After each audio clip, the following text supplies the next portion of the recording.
मित्रांनो नमस्कार मित्रांनो, लाडकी बहीण योजनेसंदर्भात महत्त्वाची अपडेट आहे. मित्रांनो, या ठिकाणी पाहिलं तर भरपूर महिलांचे या ठिकाणी पैसे येणं बंद झालेलं आहे.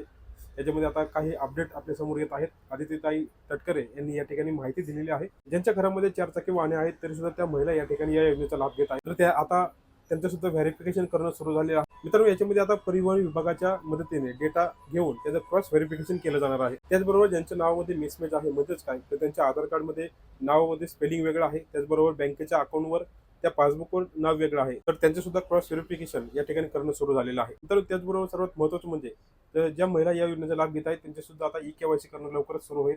यासाठी सरकारनं केंद्र सरकारकडे अप्रुव्हल मागितलेलं आहे. ज्यावेळेस केंद्र सरकारकडून हे अप्रुव्हल येईल त्यावेळेस प्रत्येक महिलेला त्यांचं जे महिला या योजनेचा लाभ घेत आहेत त्यांना प्रत्येकाला केवायसी करणं हे बंधनकारक असणार आहे. मित्रांनो, ही माहिती जी आहे ही आज महिला व बालकल्याण मंत्री आदित्यताई तटकरे यांनी या ठिकाणी दिलेली आहे. मित्रांनो, हा व्हिडिओ जास्तीत जास्त शेअर करा जेणेकरून इतर महिलांना याची माहिती समजेल.